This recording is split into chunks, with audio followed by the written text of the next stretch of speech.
महिलारिनि खोथाखौ गोसोखांबा जों आसलथे मिनिनो ओंखारो हा खोथाया जाहैबाय दिनैनि दिनाव बे सासे कमेडियान ना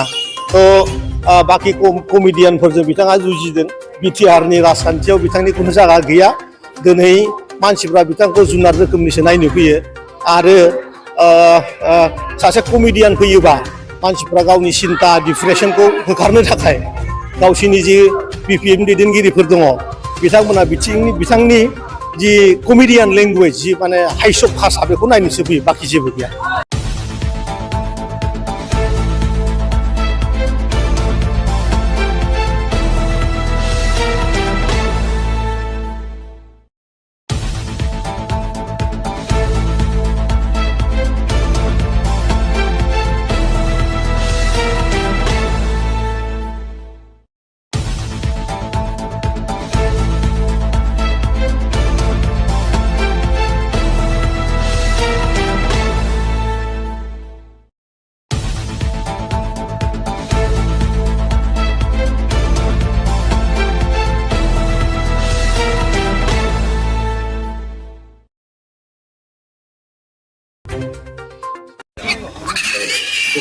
दिनै बिटिआर सरकारनिफ्राय दिनैहाय जों चिरां डिस्ट्रिक्टआव अमाजों लोगोसे ना फिनायनि जि जोंनि आसनि दङ बिटिआर सरकारनि बे आसनिखौ जों दिनै बेवहाय रानदों आरो बेजोंनो लोगोसे आङो भेटेनारि डिपार्टमेन्टनिफ्राय चिरां डिस्ट्रिक्टआव दिनैहाय चिरां आरो क'क्राझार मोननैबो डिस्ट्रिक्टआव दिनै बोरमा राननायनि हाबाफारिफ्राबो सोलिगासिनो दं गट फार्मनि जि खोथामोन बे खामानिया सोलिगासिनो दङ बेखायनो फैबाय थानाय समाव मोनसे जों आसा खालामदों जे गासैबो जोंनि जि बिटिआरआव थानाय आंनि आबौमोन दं आइमोन दं बे गासैबो लाइफ स्टक माने जोंनि जे अमा दाउ बोरमा फिनानै गोबां रांखान्थि लाब जानायनि जि जों खोथा बुंबाय थादोंमोन बे गमामायैनो जानो थांगासिनो दङ आरो बे बोसोराव बहु हाजार माने जोंनि आबौमोनहा दाउ फिनाय अमा फाननायनि सुबिदाखौ मोनगोन आरोखि दिनैहाय जों बेवहाय 22टा ग्रुपनो होदों बेवहाय खालि अमाल' नङा बोरमायाव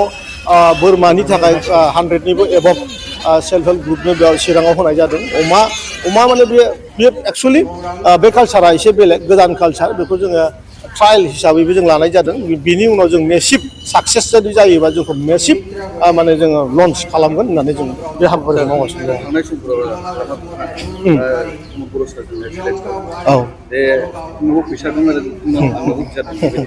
हाग्रामा महिलारिनि खोथाखौ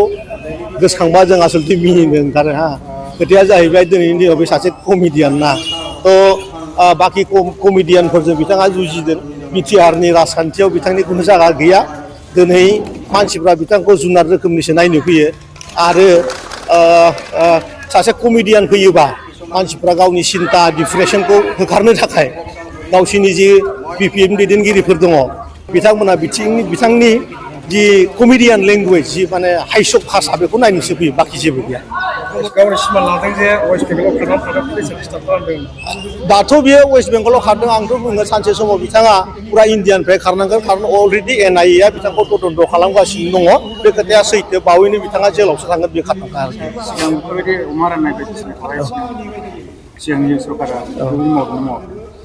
बेखौ जोङो आंनि मेगनाव आं जेसेबांसिम मिथिगौ आं नुफेराखैमोन खारन बेफोर आसनिया गोदोनिफ्रायनो दङमोन खिन्थु जों गासिबो मिथिखागौ 17 बोसोर समाव बिथांमोना 700 करोड़ थाखा पेन्डिं खालामना गालांदों गतिके बे 700 करोड़ थाखाफ्रा गासिबो जाख'जोबखानायखा गतिके आसनिनि नामाव जाख'दों खिन्थु रायजोफ्रा मोनाखैमोन बे हाबाफारिया जेरावबो जायाखैमोन दिनै नोंथांमोनखौ मोनसे खोथा बुंनानै आं गौरब फिल खालामनो हागोन जे जोङो BB300 होननाय जि माने पल्ट्रि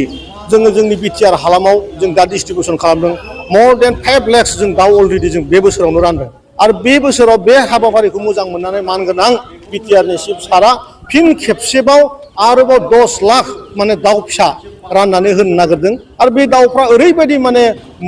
रियेलि मोजांखा थारमाने जोंनि हालामाव गैयामोन बेखौ जोङो मध्य प्रदेशआव बे दाउखौ मोननाय जायो बे मेक्सिमाम माने मिनिमाम माने 300 दाउ